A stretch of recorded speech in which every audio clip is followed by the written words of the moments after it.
Welcome to Al Tayyaba tower, Mumbra का सबसे best spot, जहां आपको मिलेगी मॉडर्न लिविंग और बिजनेस का एक जबरदस्त चांस। ये अपॉर्चुनिटी सिर्फ रहने तक लिमिटेड नहीं है। अल तैयबा टावर में है मुंब्रा का पहला लीगल शॉपिंग सेंटर, जो सीधे गुलाब पार्क मार्केट के बगल में है। इसका ग्रैंड लुक और हाई क्वालिटी ग्लास फसाड इसे प्रीमियम शॉप्स के लिए एक गोल्डन चांस बनाता है। A perfect investment. ध्यान रखिए, residential flats available only for 100 elite customers. ये सिर्फ एक फ्लैट नहीं, ये है आपके लिए हाई क्वालिटी स्ट्रक्चर, जहां मिलेगी नेचुरल लाइट और काफी स्पेस। कनेक्टिविटी की बात करें तो क्वीन मैरी स्कूल और रहमानिया हॉस्पिटल सिर्फ 30 सेकेंड्स अवे है। स्कूल और हॉस्पिटल सब कुछ बिल्कुल पास है। यहाँ मिलेगी 24/7 CCTV सिक्योरिटी और एम्पल कार पार्किंग। तो इंतजार कैसा? अपने सिक्योर फ्यूचर, कंफर्टेबल लाइफस्टाइल और स्मार्ट इन्वेस्टमेंट के लिए चूज अल तैयबा टावर। आपकी नई लाइफ यहीं से शुरू होती है। ज्यादा डिटेल्स के लिए हमारी वेबसाइट देखिए या अभी कॉल कीजिए। भिवंडी के चामिंद्रा इलाके में 3 वर्षीय बच्ची को डंपर ने कुचला। स्थानीय लोगों का फूटा गुस्सा, 2 डंपरों में लगाई आग।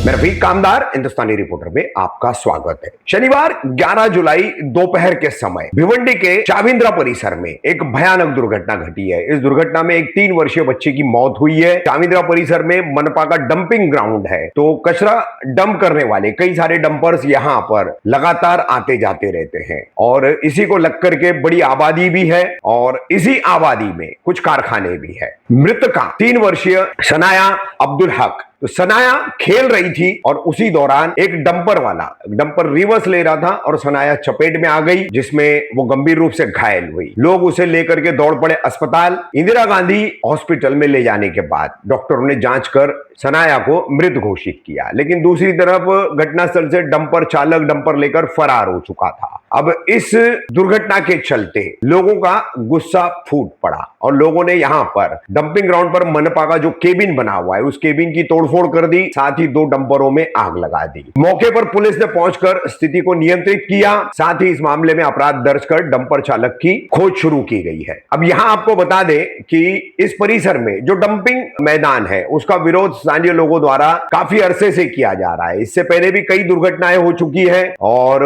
लोगों को इस डंपिंग ग्राउंड से स्वास्थ्य की और भी परेशानियां होती है। इस वजह से यह डंपिंग ग्राउंड यहां से हटाने की लगातार मांग की गई है, लेकिन भिवंडी निजामपुर मनपा द्वारा इस पर कोई ध्यान नहीं दिया जाता। अब इस संबंध में हम आपको मृतका सनाया के पिता से क्या बातचीत हुई वो बताएंगे और साथ ही इस परिसर के जो नवनिर्वाचित 4 नगर सेवक है, उन्होंने भी इस मुद्दे पर अपनी बात कही है, दुर्घटना को लेकर के बात कही है, वो भी हम आपको बताएंगे। इस दुर्घटना ने फिर एक बार इस डंपिंग ग्राउंड का मुद्दा जो है वो उछाल दिया है और इस मुद्दे को लेकर के अब भिवंडी की राजनीति में क्या बदलाव आता है, किस तरह की करवट ये राजनीति लेती है, डंपिंग ग्राउंड हटता है या नहीं हटता है, ये आने वाला समय ही बताएगा।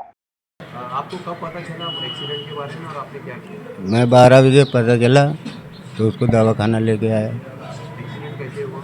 वो डंपर के राउंड किया डंपर। कौन सा डंपर? अब ये नंबर नहीं मालूम मेरे को, मैं नहीं उसको बच्ची के लेके चले आया। डंपर जो था वो किस लिए काम आता था? वो कचरा गिराने जाता गाड़ी। हाँ। बच्ची का नाम क्या है? सनाया। उम्र कितनी है बच्ची की? 3 साल। आप क्या लगते हैं बच्ची? अब्बू। क्या कहेंगे आप जिस तरह से आपके वार्ड में जिस तरह से? देखो, मेरे को सबसे पहले फ़ोन आया था कि एक एक्सीडेंट हुआ है उधर, तो मैं पहले उधर जाके देखा। तो जाने के बाद वो पहले ले चुके थे, दवाखाना लेके गए थे। उसके बाद में मैंने पूछताछ की तो मेरे को बोले कि थोड़ा मार लगा है और वो घर वाले की मांगनी है कि प्राइवेट में लेके जाओ, और वो जिसने ठोका है वो प्राइवेट में लेके जाने के लिए तैयार है। इसके लिए मैं फिर वापस घर पे गया तो थोड़ी देर में मेरे को वापस कॉल आया कि वो एक्सपायर हो गई।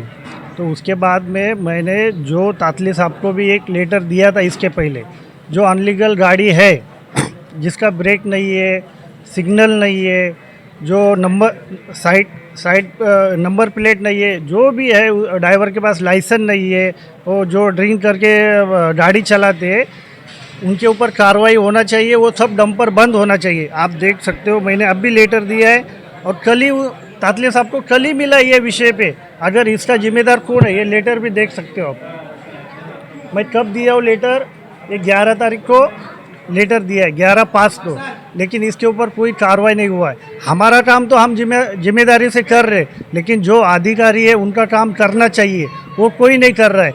आपने देखा है कि रईस भाई ने भी ये मुद्दे के ऊपर आवाज़ उठाया है कि साफ सफाई के ऊपर कितना खर्चा होता है। इतना खर्चा होता है 2,30,00,000 के आसपास साफ सफाई के ऊपर महीने का खर्चा होता है, लेकिन इसका कोई फ़ायदा नहीं, खाली लूट मार चालू है। ये सब बंद होना चाहिए और जो लड़के के साथ ये इतना बड़ा हादसा हुआ है उसको न्याय मिलना चाहिए, यही हमारी मांग है। देखो इसके ऊपर FIR भी होना चाहिए और उनको न्याय भी मिलना चाहिए। और जो इसके पीछे है मैंने वो लिस्ट भी निकाल के दी है कि इतना गाड़ी मतलब अनलीगल चल रहा है, लेकिन इसके ऊपर कोई कार्रवाई नहीं हुआ। वो जो अधिकारी इसमें शामिल है उनके ऊपर भी कार्रवाई होना चाहिए। स्कूल के सामने एक्सीडेंट हुआ है। हमको ऐसी माहिती मिली कि कोई कचरे का डंपर था, उससे ऐसा हादसा हुआ है। हम लोग तपास में लगे हैं, पुलिस भी अपना काम कर रही, हम लोग स्थानिक चारों नगर सेवक हैं, हम लोग अपना काम कर रहे। वो गाड़ी वाले को हम लोग ढूंढ रहे हैं और वो गाड़ी वाला मालूम भी पड़ जाएगा, कोई बड़ा मसला नहीं है। लेकिन जब तक उस पर ना कार्रवाई नहीं होएगी और जब तक इस मामले का हल नहीं होएगा, डंपिंग ग्राउंड हम लोग बंद रखेंगे, चालू करने नहीं देंगे। इससे पहले भी हादसा ऐसे हो चुके हैं डंपिंग ग्राउंड पे, वहाँ पे लोग काफ़ी आक्रोशित नजर आए। आपसे जाके उन लोगों ने आक्रोश भी जताया आपके सामने आपकी गाड़ी रोककर, तो आप किस तरह यकीन दिलाएं कि लोगों को? मेरी गाड़ी रोक के मेरे ऊपर आक्रोश नहीं दिखाया, क्योंकि मैं भी स्थानिक हूँ, वहीं का हूँ। आप कैसे यकीन दिलाएंगे कि लोगों को जब हादसे नहीं हुए? इससे पहले भी हादसे हो चुके हैं। हम लोग डंपिंग ग्राउंड धीरे धीरे वहाँ से हटाने का ही प्रयास चालू है, हमारा पाठ पुरावा वही चालू है। डंपिंग ग्राउंड हम लोग ये चाह रहे हैं कि हमारे कार्यकाल में हम बंद करेंगे उसको। देव भाई, जिस तरह से आप काफ़ी दिनों से इस चीज़ का आंदोलन भी कर रहे हैं और वहाँ से डंपिंग ग्राउंड को हटाने की बात भी कर रहे हैं, क्या लगता है अब वो चीज़ पॉसिबल हो पाएगी क्योंकि आप लोग सत्ता में आ सकते हैं? देखो, मैं गए 5-6 साल से इसका मैं पाठ पुरावा कर रहा हूँ। जहाँ तक मैंने देखा है प्रशासन ना बहुत सोया हुआ है। जबकि ऐसे कुछ हादसे होते हैं तो उनको अंदर ही अंदर दबा के उसको वो लोग ऊपर से सब निपटा के, मतलब गरीब लोगों को लालच दे के पैसा दे के FIR लॉन्च नहीं होने देते हैं और उनको एक दबाव बनाते हैं उनके ऊपर कि तुम FIR करोगे तो तुमको कोर्ट कचहरी चलना पड़ेगा, ये वो, तो उससे लोग डर जाते हैं और फिर उसमें ना कि एक ढीला हो जाता है पूरा मामला और फिर सब दब जाता है और कॉरपोरेशन जो है ना अपना मनमानी कारोबार चालू करती है।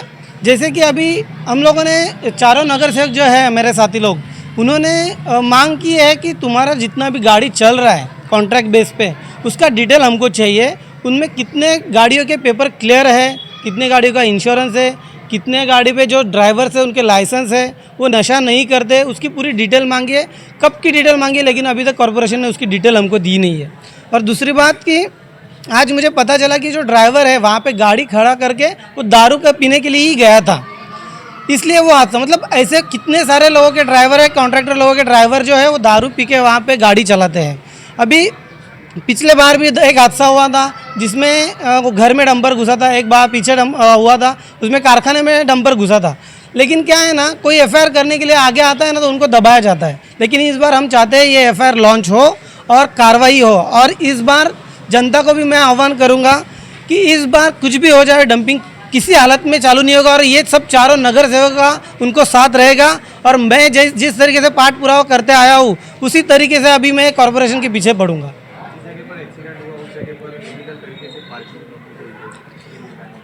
वही है, उसके लिए भी हमने तालुका पुलिस स्टेशन में भी मांगनी की थी पहले और ट्रैफिक पुलिस से भी मांगनी की हुई थी और इसीलिए अभी फिर से हम मांगनी करेंगे कि जो भी पार्किंग है वहाँ पे जो पार्क हो रही है गाड़ियाँ, उसके पीछे मतलब ऐसे भी मालूम पड़ा है कि वो गाड़ियों के पीछे भी लोग रात को आते हैं, नशा करते हैं, चोरी होती है उधर, फिर जो रास्ते से जाते हैं लोग उनको रुका के मारपीट होती है, चोरी होती है। ये सब भी तकरार हम दे चुके हैं, फिर भी कार्रवाई नहीं हो रही। लेकिन इस बार हम ये सब चीज़ें कार्रवाई को मतलब संगीन में लेते हुए प्रशासन से मांग करेंगे कि ये तुरंत कार्रवाई होनी चाहिए और लोगों को वहाँ पे दिलासा मिलना चाहिए।